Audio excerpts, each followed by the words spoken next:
Hello friends, welcome to निदान the solution. इस video में हम लोग जो अप्रैल मंथ का 22 से लेकर 30 तक का जो है वीकली करंट अफेयर डिस्कस करेंगे। तो पहला न्यूज जो है आपका वो आपका है पॉलिटिक्स से रिलेटेड। तो इसमें क्या हुआ, आपका जो आपका यूनियन कैबिनेट है उसने एक ऑर्डिनेंस पास किया है।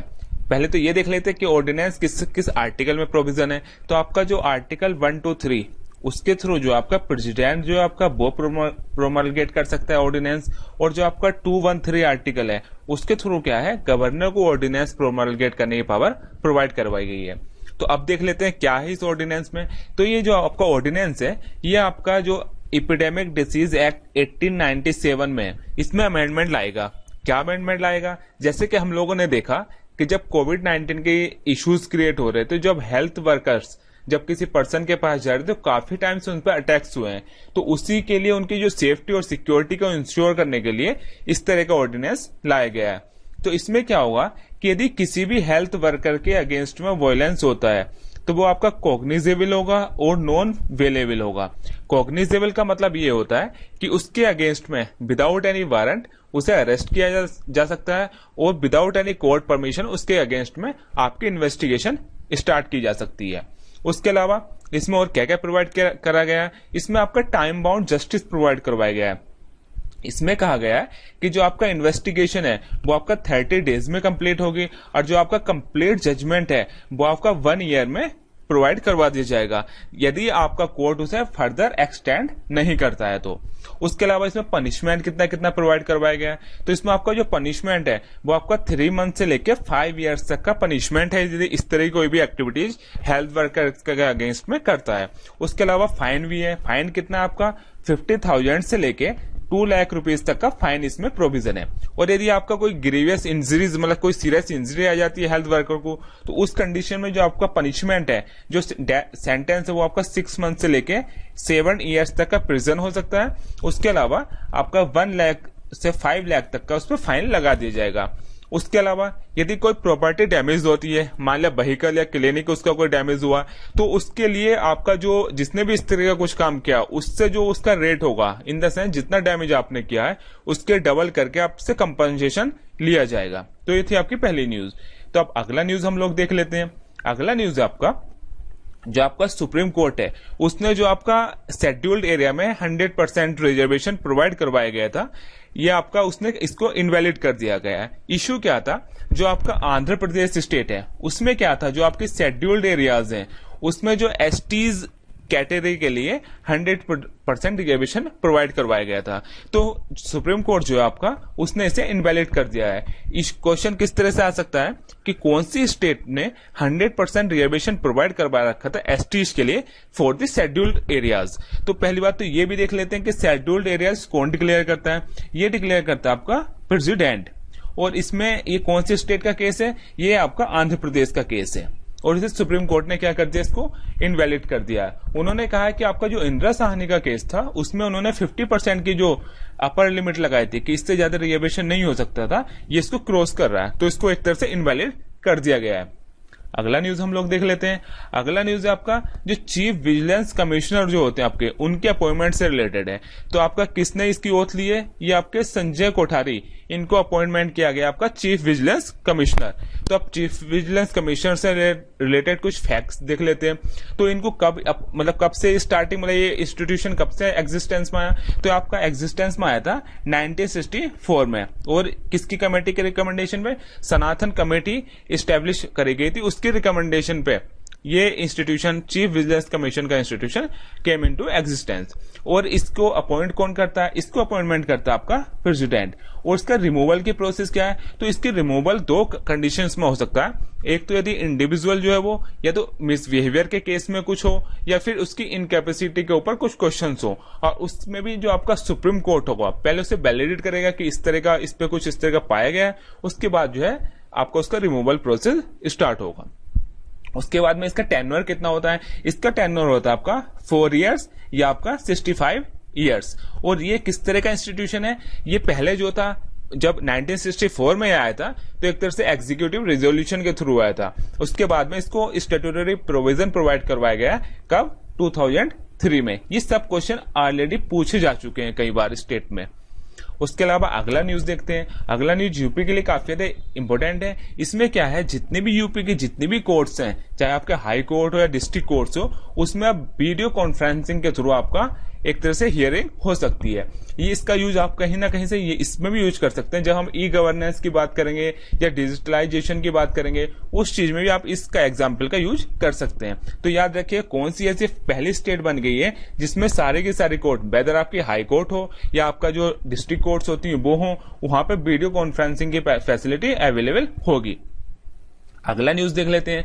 अगला न्यूज है आपका, जो इंडियन पीएम है उन्होंने 2 स्कीम लॉन्च करी हैं। कौन कौन सी स्कीम लॉन्च करी है? एक तो आपका स्कीम का नाम है ई ग्राम स्वराज पोर्टल, और दूसरा स्कीम कौन सी है? दूसरा स्कीम आपका स्वामित्व स्कीम। इनके अंदर में क्या क्या है? तो जो आपकी स्वामित्व स्कीम है, अर्थात जिसका मतलब होता है इंग्लिश में ओनरशिप स्कीम, इसका मेन फोकस या ऑब्जेक्टिव क्या है? इसका फोकस है जो आपका रूरल एरिया, गांव वाला जो एरिया है, उसमें जो रेजिडेंशियल जो एरिया है, उसमें जो आपका मॉडर्न टेक्नोलॉजी का यूज करके डिजिटलाइजेशन करना आपका लैंड रिकॉर्ड्स का, उसके थ्रू क्या होगा, जो आपके डिस्प्यूट्स होती हैं, लैंड डिस्प्यूट्स होती हैं, कहीं ना कहीं उनको कम करने का ट्राई है, क्योंकि उससे क्या होता है, फिर आपका जुडिशरी पे बर्डन बढ़ता है। उसके अलावा इसका यूज इस तरह से भी हो सकता है, जब आपका हर किसी का अपना अपना लैंड डिक्लेयर होगा कि ये इसका लैंड है, तो उसके अकॉर्डिंग आप अपने जो लैंड है उस पर लोन भी ले सकते हैं, डिस्प्यूट कम होंगे। उसके अलावा जो आपका प्रॉपर्टी टैक्स होता है उसके लिए भी प्रोविजन आपका करा जा सकता है। तो याद रखिएगा, स्वामित्व योजना किस चीज से रिलेटेड है? तो आपका लैंड का जो डिजिटलाइजेशन है, अर्थात जो लैंड रिकॉर्ड्स का जो डिजिटल फॉर्म में रखने का है, उसके लिए ये स्कीम स्टार्ट करी गई है। उसके अलावा इसी के दूसरी जो स्कीम थी जिसका हमने बात किया था, उसमें क्या आपका ई ग्राम स्वराज पोर्टल। इसमें क्या है, जितने भी जो आपके ग्राम पंचायत के जो डेवलपमेंट प्लान है, वो सबके सब यहाँ पे मेंशन होंगे और उनका रेगुलरली मॉनिटरिंग करी जाएगी, एक तरह से स्टेट और सेंटर के लेवल पे। इससे क्या होगा, आपका जब रेगुलर मॉनिटरिंग होगी तो कहीं ना कहीं उनकी जो अकाउंटेबिलिटी जो होगी वो इंश्योर हो पाएगी, और उनकी जो फंक्शनिंग होगी उसमें भी आपकी ट्रांसपेरेंसी आएगी। तो याद रखिएगा कि कौन कौन सी स्कीम लॉन्च करी गई है। जो आपका ये जो दोनों स्कीम है आपका लॉन्च करेगी थी पंचायत राज डे पे, और हमारा पंचायत राज डे का मनाया जाता है, वो मनाया जाता है आपका 24 अप्रैल। अगला न्यूज हम लोग देख लेते हैं। अगला न्यूज आपका इकोनॉमी से रिलेटेड है। इसमें क्या आपका जो आपका BRO है उसने एक परमानेंट ब्रिज बनाया है रावी को क्रॉस करते हुए। ये क्या आपका जो कासोवाल एनक्लेव है पंजाब में, इसको कनेक्ट करेगा। ये क्या था, जैसे कि आपका बाउंड्री एरिया है और पंजाब वाला पाकिस्तान से, इधर पाकिस्तान है, इधर ये आपकी जो रावी नदी है, तो यहीं पे ये आपका कोसोवाल एरिया पड़ता है। तो जब क्या होता था, जब आपका यहाँ पे पानी ज्यादा हो जाता था तो ये क्या है, पूरे इंडिया से ये एरिया कट जाता था, क्योंकि यहाँ पे पानी की वजह से पूरा यहाँ पे जो ब्रिज था, टेम्पररी ब्रिज था, उसकी वजह से कट जाता था। लेकिन अब यहाँ पे परमानेंट ब्रिज बना दिया गया है। और ये याद रखिएगा, ये कौन से प्रोजेक्ट के अंदर में बनाया गया है? ये आपका बनाया गया है प्रोजेक्ट चेतक। ये बहुत अच्छी तरह से याद रखिएगा कि प्रोजेक्ट चेतक के अंडर में ये सब चीज बनाई गई है। और इस ब्रिज की लेंथ कितनी है? वो आपका 484। इवन दो ये भी एक बार पूछा जा चुका है कि इस तरह के ब्रिज की, पर्टिकुलर ब्रिज की, उसमें मैं नाम भूल रहा हूं कि उसकी लेंथ कितनी थी। तो याद रखिएगा कि कौन सी नदी पे बनाया गया है और कौन से एनक्लेव को ये कनेक्ट कर रहा है और कौन सी स्टेट में है और कौन सा प्रोजेक्ट था और किसने आपका बनाया है। अगला न्यूज हम लोग देख लेते हैं। अगला न्यूज आपका जो आपका गवर्नमेंट ने, उसने जो आपका जो IBC के अंदर, अर्थात इंसॉल्वेंसी एंड बैंक्रप्सी कोड के अंदर जो प्रोविजंस हैं, उसके अंदर में जो आपका डिफॉल्टर्स घोषित करते हैं, उसके जो कुछ प्रोविजंस हैं उनको सस्पेंड कर दिया है। अभी तो 6 मंथ के लिए सस्पेंड किया, लेकिन इसको 1 ईयर तक के लिए सस्पेंड किया जा सकता है। मेन इश्यू क्या था कि जो आपका यदि इंडिविजुअल जो अपना पेमेंट या उसका इंटरेस्ट, या जैसे ऐसा होता है ना कि इतनी किस्त आपकी जानी होती है, तो उस किस्त को यदि नहीं जमा करते हैं 90 डेज तक, या उसके जो इंटरेस्ट होता है उसको, तो उसको डिफॉल्टर्स की एक तरह से कैटेगरी में घोषित कर दिया जाता है। तो उसी से, लेकिन अब जो कोविड-19 की क्राइसिस है, तो इस कंडीशन में काफी कंपनीज अपना जो है लोन टाइम से नहीं पेमेंट कर पाएंगे। तो इस कंडीशन में लोग काफी ज्यादा डिफॉल्टर घोषित होंगे, तो फिर आगे उन्हें लोन लेने में उतना ज्यादा नहीं मिल पाएगा, तो एक तरह से इशू क्रिएट होगा। तो इसी समस्या को देखते हुए जो आपकी जो IBC के अंदर जो आपका उनका एक तरह से हियरिंग होती थी, उसको कुछ समय के लिए सस्पेंड कर दिया गया है। अगला न्यूज हम लोग देख लेते हैं। अगला न्यूज जो आपका वो एमपी से रिलेटेड है, स्पेशली एमपी के जो एग्जाम है उनके लिए तो स्पेशली एग्जाम इंपॉर्टेंट है। उसके अलावा जो ये स्कीम है इसका यूज आप कहीं भी एग्जाम्पल के रूप में लाइक दे दिया गया है कि कोविड से रिलेटेड किस तरीके से आप उसे डील करेंगे, कुछ इस तरह का क्वेश्चन पूछ लिया गया, या कहीं ऐसे में इस तरह की स्कीम्स का मेंशन आप कर सकते हैं। इसमें क्या है, जो एमपी की गवर्नमेंट है वो स्कीम चला रही है जीवन शक्ति योजना। तो इसमें क्या है, एक तरह से कहीं ना कहीं वुमेन का जो पार्टिसिपेशन है वो इंश्योर किया जा रहा है। इसमें क्या करा जाएगा आपका जीवन शक्ति योजना में, इसमें जो अर्बन एरिया की वुमेन है उनको एक तरह से मास्क मेकिंग जो है, क्योंकि काफी ज्यादा जब कोविड-19 का इश्यू क्रिएट हुए तो उस कंडीशन में मास्क की काफी ज्यादा आवश्यकता है। तो कहीं ना कहीं जो अर्बन वुमेन है उनको एक तरह से पार्टिसिपेशन किया जा रहा है कि वो भी मास्क बनाए और उसके रिटर्न में उन्हें कुछ मनी मिल जाएगी, उन्हें एक तरह से इनकम हो जाएगी और गवर्नमेंट को जो मास्क की जो काफी ज्यादा जरूरत है वो उसकी नीड फुलफिल हो जाएगी। तो एक तरह से कहीं ना कहीं वुमेन एम्पावरमेंट भी करेगा, उनका पार्टिसिपेशन भी करेगा इकोनॉमिक रोल में, और कहीं ना कहीं जो गवर्नमेंट के एम है वो भी कहीं ना कहीं फुलफिल होंगे। उसके अलावा एमपी गवर्नमेंट का एक और स्कीम है, उसमें क्या है आपका, वो है आपका जीवन अमृत योजना। इस स्कीम के अंदर क्या है, जो आपका इम्यूनिटी बूस्ट कराने के लिए स्कीम है। इसमें क्या है, जो आपका इंडियन पीएम ने भी मेंशन किया था कि आप काढ़ा बना के पीजिएगा, उससे क्या है जो आपकी इम्यूनिटी लेवल है वो बढ़ेगी। तो इसी तरह का जो आपका एक तरह से काढ़ा बना के लोगों को फ्री में प्रोवाइड करवाया जाएगा। तो इसी स्कीम के अंतर्गत जो आपका जीवन अमृत योजना, इसी के अंतर्गत तो वो आपका किया जाएगा। एमपी के अंदर की स्कीम है ये। अगला न्यूज आपका है, ये भी एक तरह से जो कोविड-19 की जो समस्या है उसको डील करने के लिए काफी अच्छा इनिशिएटिव है, क्योंकि इस तरह के इनिशिएटिव को जब आपने अपने आंसर में मेंशन करेंगे तो कहीं ना कहीं वो आपका पॉजिटिव वे में रिफ्लेक्ट करेगा। और ये आपके पूरे डिफरेंट स्टेट्स के काफी अच्छे अच्छे एग्जांपल्स हैं। जैसे कि आपका जो आपका आंध्र प्रदेश है उसने एक ऐप लॉन्च करी है, इसका नाम है आपका कोविड फार्मा। इसका मेन फोकस क्या है, तो कई बार ऐसा है कि काफी लोग कोविड मतलब इस तरह के इशू मतलब कि छुपा लेते हैं कि कोविड-19, या उन्हें पता भी नहीं होता कि उन्हें इस तरह की कोरोना वायरस की कोई प्रॉब्लम है नहीं है। तो उन्होंने क्या काम किया, यदि कोई भी इंडिविजुअल अब यदि कफ की, कोल्ड की या फीवर की कुछ समस्या, कुछ भी मेडिसिन यदि फार्मा किसी भी मेडिसिन शॉप से खरीदता है तो उसका पूरा का पूरा डाटा एक तरह से गवर्नमेंट के पास जाएगा और उसके बाद वो उसको एनालाइज करेगी, जिसके बाद में वो कुछ भी उस तरह से यूज करेगी कि उसके खिलाफ जल्दी जल्दी एक्शन लिया जा सके, जिससे कि उनके पास बेटर इंफॉर्मेशन अवेलेबल हो। अगला न्यूज हम लोग देख लेते हैं। अगला न्यूज आपका टेलीकॉम सेक्टर से। इसमें क्या है, जो आपका एयरटेल और नोकिया के बीच में एक तरह से डील हुई है। इनका मेन फोकस ये है कि ये आपका 5G नेटवर्क की कैपेसिटी इंक्रीज करेंगे इंडिया में। तो याद रखिए किस किस के बीच में डील हुई है, आपका एयरटेल और नोकिया के बीच में। और अगली डील एक और टेलीकम्युनिकेशन सेक्टर में हुई है, वो किस किस के बीच में हुई है, वो आपका हुई है फेसबुक और जियो के बीच में। इसमें क्या है, जो आपका फेसबुक है वो आपके जियो के 9.099 शेयर्स खरीदेगा। अगला न्यूज आपका है, जो आपकी एनएलसी इंडिया, जो आपकी नवरत्न कंपनी है, उसने कोयल माइनिंग स्टार्ट करी है। ओपन कास्ट कोयल माइनिंग कहां पे स्टार्ट करी है, वो आपका तालावीरा ये माइंस है, कहां पे है, उड़ीसा में। तो ये तो नहीं पूछा कि किसने स्टार्ट करी है, लेकिन जब कोई भी आपकी माइंस से रिलेटेड काफी बार क्वेश्चन पूछे जा सकते हैं, जैसे कि ये पूछ लेता है कि सिंगरौली माइंस कहां पे हैं, या सिंगरेनी कहां पे हैं, या किस मिनरल से रिलेटेड है। तो याद रखिएगा जो आपकी तालावीरा माइंस है वो किस चीज से रिलेटेड है, वो आपकी कोयल की माइनिंग है, कोयले की माइंस है, और कहां पे आपकी उड़ीसा में सिचुएटेड है। अगला न्यूज आपका रिन्यूएबल एनर्जी से रिलेटेड डाटा आया लेटेस्ट। उसमें क्या है, जो आपका सबसे ज्यादा जो रिन्यूएबल एनर्जी कहां पे प्रोडक्शन हो रहा है अभी, उसमें पहले पोजीशन पे आपका कर्नाटक है, उसमें सेकंड पोजीशन पे आता है आपका तमिलनाडु, और थर्ड पोजीशन पे पहले महाराष्ट्र आता था और आपका आता है गुजरात। तो इन तीनों की ये भी पूछ सकता है कि सबसे ज्यादा इंडिया की कौन सी स्टेट है जिसका रिन्यूएबल एनर्जी में प्रोडक्शन में सबसे ज्यादा कंट्रीब्यूशन है, या इनका जो क्रम भी पूछ लेता है कि पहले पे, दूसरे पे, तीसरे पे कौन कौन सा आता है। और फिर ये भी याद रखिएगा कि रिन्यूएबल एनर्जी में सबसे ज्यादा कौन से का कंट्रीब्यूशन है, अभी सबसे ज्यादा है विंड का, उसके बाद में आपका सोलर का। तो ये याद रखिएगा। और क्या क्या चीजें आती हैं, जैसे कि स्मॉल हाइड्रो प्रोजेक्ट होते हैं, या फिर बेस टू एनर्जी प्रोडक्शन होता है, वो सब भी आपका रिन्यूएबल एनर्जी में आते हैं। अगला न्यूज आपका कमेटी से रिलेटेड है। इस कमेटी में क्या है, कमेटी का नाम याद रखिएगा, रविंद्र एच ढोलकिया कमेटी।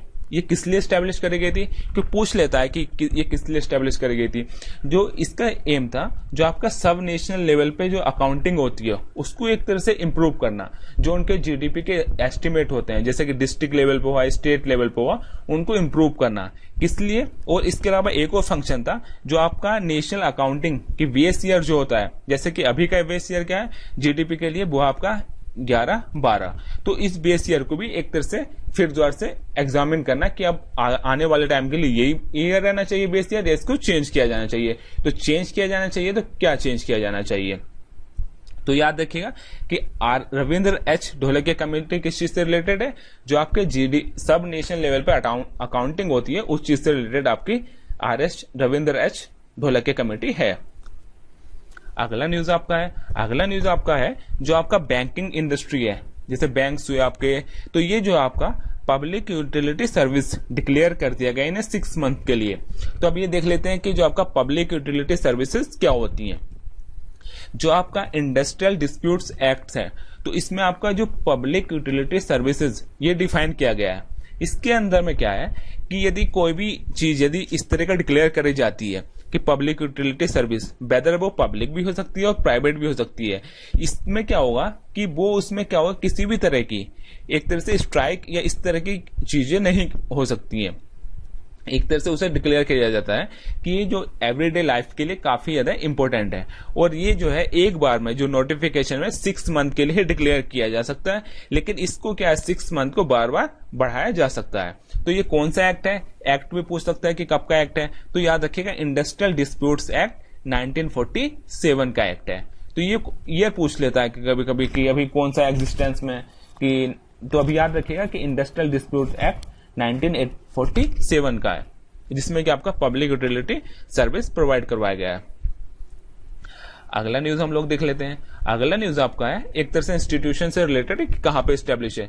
कई बार क्वेश्चन से पूछे गए हैं कि कौन सा इंस्टीट्यूशन है, राइस के लिए कौन सा कहां पे है, गुआवा के लिए कहां पे है, या फिर आपका पल्सेस के लिए कहां पे है, शुगर केन के लिए कहां पे है। तो याद रखिएगा जो आपका इंटरनेशनल फाइनेंशियल सर्विस सेंटर्स ये कहां पे स्टैब्लिश किया गया, ये आपका जो गिफ्ट सिटी है अर्थात Gujarat international financial technology city जो है वहां पे स्टैब्लिश किया गया है। और ये कहां पे है गिफ्ट सिटी, ये आपके गांधीनगर गुजरात में। तो याद रखिएगा ये आपका जो इंटरनेशनल फाइनेंशियल सर्विस सेंटर जो है ये कहां पे स्टैब्लिश किया गया है, ये आपका गांधीनगर गुजरात में। और इसका फंक्शन क्या होगा, जो जितने भी फाइनेंशियल सर्विसेज हैं उनको एक तरह से मॉनिटरिंग करना और उसको रेगुलेट करने से रिलेटेड है।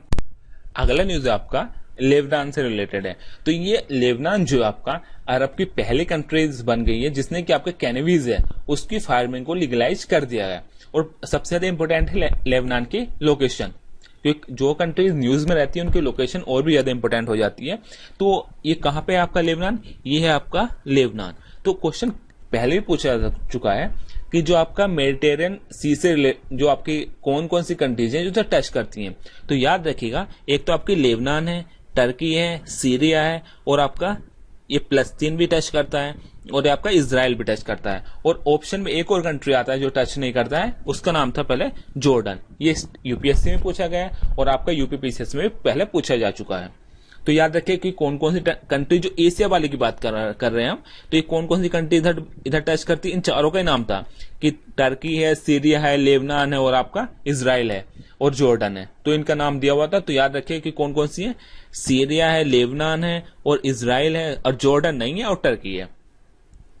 अगला न्यूज हम लोग देख लेते हैं। अगला न्यूज आपका है जो आपका है जो ईरान है उसने अपनी फर्स्ट मिलिट्री सैटेलाइट लॉन्च करी है। उसका नाम क्या है, उसका नाम आपका नूर। तो ये भी पूछ सकता है कि नूर क्या है, तो क्या है आपकी ईरान की जो आपका फर्स्ट मिलिट्री सैटेलाइट है। और ईरान की लोकेशन क्या है आपकी, ये है आपकी ईरान की लोकेशन। इधर है अफगानिस्तान, इधर है आपका पाकिस्तान, इधर है पर्शियन गल्फ, और इधर है गल्फ ऑफ होमरोज। अगला न्यूज हम लोग देख लेते हैं। अगला न्यूज है आपका जो सऊदी अरेबिया है उसने जो आपका कोड़ा मारने की सजा होती थी वहां पे उसको अबोलिश कर दिया है। और उसके अलावा दूसरा और उसने काम किया है, उसने जो आपका माइनर्स होते हैं उनको डेथ पेनल्टी जो पहले प्रोवाइड करवाई जाती थी उसको भी एंड कर दिया है। तो क्वेश्चन इस तरह से पूछे जा सकते हैं कि आपकी कौन सी कंट्रीज ने अभी फ्लोगिंग जो होता है, फ्लोगिंग मतलब कोड़े मारने की जो सजा पहले दी जाती थी उसको अबोलिश कर दिया है, या किसने अभी फिलहाल में जो आपके माइनर्स के अगेंस्ट में डेथ पेनल्टी दी जाती थी उसको खत्म किया। तो उसका नाम क्या है, किस कंट्री का नाम क्या है, सऊदी अरेबिया। अगला न्यूज आपका एनवायरमेंट से है। तो इसमें क्या है, जो आपका अर्थ डे है उसके क्या है 50 इयर्स, फर्स्ट टाइम कब मनाया गया था आपका 1970 में, और इस बार आपके 50 इयर्स हो गए हैं। तो ये कब मनाया जाता है, ये मनाया जाता है आपका 22 अप्रैल को। और इसकी इस बार की थीम क्या थी, इसकी थीम थी आपकी क्लाइमेट एक्शन। तो याद रखिएगा क्योंकि इस बार 50th एनिवर्सरी भी है, इसलिए भी काफी ज्यादा इंपॉर्टेंट है। तो किस दिन होता है और इसकी थीम क्या थी, थीम क्या थी, क्लाइमेट एक्शन। और किस दिन मनाया जाता है, ये आपका मनाया जाता है 22 अप्रैल को। अगला न्यूज आपका साइंस टेक से रिलेटेड है। इसमें क्या है ये भी आपकी CISF ने एक लॉन्च करी है ऐप, इसका नाम है ई कार्यकलाप। इसमें क्या है, जो आपका फाइल का मूवमेंट है वो पूरा का पूरा क्या है, डिजिटलाइजेशन को प्रमोट किया जा रहा है। मेनली एक तरह से काफी हद तक कोविड-19 की जो प्रॉब्लम है उसको वो डील करने के लिए यूज किया जा रहा है, क्योंकि ये कंसिडर कर रहे हैं जैसे फाइल का मूवमेंट होता है तो उस पर क्या है आदमी टच करता है, तो यदि किसी पर्सन को इस तरह के टच किया कि फाइल विल को, तो वहां से उसे छुआ होगा, तो फिर वो दूसरा पर्सन जब उसे यदि कोई नॉर्मल पर्सन भी छुएगा तो उसको कोविड होने की समस्या हो सकती है। तो एक तरह से कहीं ना कहीं उसको डिजिटलाइजेशन को प्रमोट कर रहा है, और कहीं ना कहीं एक दूसरे से जो कोविड-19 की प्रॉब्लम है वो ट्रांसफर ना हो उसको भी एक तरह से चेक करने के लिए CISF ने इस तरह की ऐप लॉन्च करी है। अगला न्यूज काफी ज्यादा न्यूज में था, प्लाज्मा थेरेपी। तो पूछ सकता है कि प्लाज्मा थेरेपी क्या है।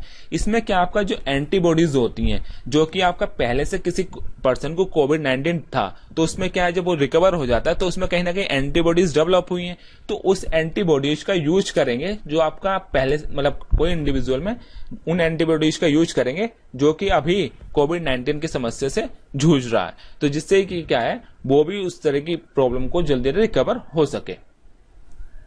अगला न्यूज हम लोग देख लेते हैं। अगला न्यूज आपका जो आपका यूएससी जियोलॉजिकल सर्वे है, उसने क्या आपका जो आपका मून का जियोलॉजिकल मैप ऑफ मून बनाया है। तो क्वेश्चन पूछ सकता है कि कौन सी कंट्री के जियोलॉजिकल सर्वे ऑफ, या ऐसे ही पूछ सकता है कि मून का जो जियोलॉजिकल मैप है, digital geological map of moon किसने बनाया, इंडिया के जियोलॉजिकल सर्वे ने बनाया है या किसी और कंट्री का नाम दे देगा कि यूरोपियन स्पेस एजेंसी ने बनाया है। तो किसने बनाया आपका जो आपके यूएस के जियोलॉजिकल सर्वे है उसने आपका जो है मून का जियोलॉजिकल मैप ऑफ मून बनाया है। अगला टर्म ऑफ काफी न्यूज में था, अगला टर्म भी ये आपका इम्यूनिटी पासपोर्ट। इसमें क्या है, जब कोई इंडिविजुअल में पहले से यदि किसी कोविड-19 के अगेंस्ट में एक तरह से इम्यूनिटी डेवलप हो जाती है तो उसे इस तरह का पासपोर्ट प्रोवाइड करवा दिया जाएगा। इससे क्या होगा कि वो अपने वर्क प्लेस पे फिर दोबारा से इफेक्टिवली इकोनॉमिक एक्टिविटी को परस्यू कर सकता है। अगला न्यूज हम लोग देख लेते हैं। अगला न्यूज आपका पूछ सकता है कि GW190412 क्या है। तो ये क्या है, एक तरह से दो ब्लैक होल का जो मर्जर था उसको नाम दिया गया, जो कि साइंटिस्ट ने इसको डिटेक्ट किया है तो उसको नाम दिया गया है आपका GW190412। अगला न्यूज ये भी नाम याद रखिएगा, पूछ सकता है कि ये क्या चीज है। तो 1998 OR2 ये क्या चीज है, एक तरह से जो अभी एस्ट्रॉयड फाइंड आउट किया गया अर्थ के नियर में। तो याद रखिएगा कि एस्ट्रॉयड बेल्ट भी याद रखिएगा कि वो किस किस के बीच में होती है, तो वो आपका होता है मार्स और जुपिटर के बीच में। तो याद रखिए नाम दे देता है कि ये क्या चीज है, एस्ट्रॉयड है, प्लैनेट है या कोई एक्सो प्लैनेट है, कोई बाहर हमने सर्च करी हो, तो याद रखिए क्या है, ये आपका एक एस्ट्रॉयड है। अगला न्यूज आपका जो मिलिट्री एक्सपेंडिचर से रिलेटेड है। तो इंडिया का कौन सा प्लेस है मिलिट्री एक्सपेंडिचर में, तो इंडिया का आपका 3rd स्थान पे इंडिया आ गया है। सबसे ऊपर कौन है, यूएस से, उसके बाद में आता है आपका चाइना। और जो आपका ग्लोबली है उसका आपका 2.2% जो आपका ग्लोबल जीडीपी का हम लोग मिलिट्री में स्पेंडिंग कर रहे हैं। अगला न्यूज है आपका, अगला न्यूज पूछ सकता है आपसे कि BRD सॉरी ये क्या है। तो ये क्या है कि एक तरह से जो अल्जाइमर डिसीज होती है उसको इनहिबिट करने के लिए, उसको रोकथाम के लिए एक तरह से डेवलप करा है साइंटिस्ट ने, एक तरह से इनहिबिटर ये दवाई की तरह से डेवलप किया है। तो ये किस चीज से डेवलप करेगी, ये एक तरह से ये बर्बेराइन ये कंपोनेंट प्रोडक्ट होता है, इससे डेवलप करेगी ये बर्व डी। ये क्या काम करेगा? अल्जाइमर इनहिबिटर की तरह काम करेगा। तो पूछ सकता है कि बर्व डी जो डेवलप किया गया है वो किस लिए? डायबिटीज के लिए है या कोई सी कोविड-19 से रिलेटेड डिसीज के लिए है? तो किस लिए डेवलप किया, मतलब क्या इसका पर्पज है? तो जो आपकी अल्जाइमर डिसीज होती है उसको कहीं ना कहीं रोकथाम के लिए इसका यूज किया जाएगा। अगला न्यूज आपका जो है वो आपका है आपका जो बैंटर ब्लिज कप, ये किसने जीता आपका? ये जीता आपका अली अर्लिर्जा, इन्होंने जीता। और किसको हराया आपका? ये हराया मैग्नस कार्लसन को। अगला न्यूज भी आपका अवार्ड से रिलेटेड है। जो आपके एडम हिगिनबोथम ये जो थे, इन्होंने कौन सा प्राइज जीता है? इन्होंने आपका विलियम ई कोलवी ये अवार्ड जीता है। और किस लिए जीता है? इन्होंने एक बुक लिखी थी मिडनाइट इन चेरनोबिल, इस पे इन्होंने बुक लिखी थी, तो इसी के लिए इन्हें जो आपका ये प्राइज मिला है। अगला न्यूज काफी ज्यादा इंपॉर्टेंट है, ये आपका वर्ल्ड प्रेस फ्रीडम इंडेक्स 2020। इसमें इंडिया की रैंकिंग कितनी है? इसमें इंडिया की रैंकिंग है 142। और ये फर्स्ट रैंकिंग किसकी है? ये है आपकी नॉर्वे की। और ये किसने पब्लिश किया है? ये पब्लिश किया आपका रिपोर्टर्स विदाउट बॉर्डर्स ने। तो कोई भी यदि रिपोर्ट मतलब कोई भी इंडेक्स होता है तो उससे रिलेटेड 3 इंपॉर्टेंट चीजें होती हैं कि इंडिया की रैंकिंग कितनी है, टॉप पे कौन है और वो पब्लिश किसने किया है। और कुछ ज्यादा इंपॉर्टेंट वाला इंडेक्स है तो उसके कंपोनेंट भी इंपॉर्टेंट हो जाते हैं, जैसे कि SDI आपका। अगला न्यूज जैसे कि हमने बात कर ली थी इसकी कि नेशनल पंचायती राज डे कब मनाया जाता है? ये मनाया जाता है आपका 24 अप्रैल को। अगला न्यूज है आपका जो आपकी पीवी सिंधु है उनको ब्रांड एम्बेसडर बना दिया गया है IM बैडमिंटन कैंपेन का। ये किस लिए है? जो आपका बैडमिंटन में इंटरेस्ट को क्रिएट करने के लिए और उसमें ऑनेस्टी को प्रमोट करने के लिए कैंपेन लॉन्च किया गया है। तो इंडिया की तरफ से जो ब्रांड एम्बेसडर बनाई गई है वो किससे बनाया गया है? पीवी सिंधु को। अगला न्यूज आपका जो डेथ से रिलेटेड है, जो आपके इरफान खान थे। तो इस तरह के जब इस तरह की किसी डेथ होती है, पर्सन इन न्यूज में रहता है, तो पूछ लेते हैं कि कौन से फील्ड से रिलेटेड है। तो वैसे तो काफी ज्यादा फेमस पर्सनालिटी है तो सबको पता ही रहेगा तो कि कौन से फील्ड से हैं। ये आपके हैं एक्टिंग से रिलेटेड। और इन्हें जो है आपका अवार्ड भी पूछ लेता है कि तो इन्हें कौन सा अवार्ड मिला था? पद्म श्री। और इनकी कुछ इंपोर्टेंट मूवी के नाम पे देख लेते हैं, जैसे कि इनका नाम पहली मूवी थी Salman Bombay, slum dog millionaire, life of pi, lunch box, पान सिंह तोमर, मकबूल, हैदर। ये कुछ इनकी इंपोर्टेंट मूवीज थी जो काफी ज्यादा चर्चा में रही थी। अगला न्यूज है आपका ऋषि कपूर, उनकी भी आज डेथ हो गई। तो ये भी याद रखिएगा, ये भी किस फील्ड से रिलेटेड थे? ये भी आपकी एक्टिंग से रिलेटेड है। इनकी कुछ फिल्म्स हैं जैसे बॉबी, अमर अकबर एंथनी, लैला मजनू, और देख लीजिएगा आप नाम क्या क्या है, कर्ज, प्रेम रोग, हीना, बोल राधा बोल। अगला न्यूज भी आपका डेथ से रिलेटेड है। इसमें क्या है, जो आपका टॉम एंड जेरी जो सीरियल था उसके डायरेक्टर कौन थे? Gene ditch. तो इनके भी निधन हो गया है। तो याद रखिएगा इस वीडियो में हम लोगों ने जो आपका अप्रैल का 4th वीक का करंट अफेयर डिस्कस किया। इसके अलावा जो आप हमारे जो टेलीग्राम चैनल है उस पर आप क्विज भी कर सकते हैं, जो कि हिंदी और इंग्लिश में अवेलेबल है और उसमें हर सब्जेक्ट के लिए क्विज अवेलेबल है। स्पेशली वो डिजाइन किया गया है जितने भी आपके स्टेट पीसीएस होते हैं। Okay, thank you.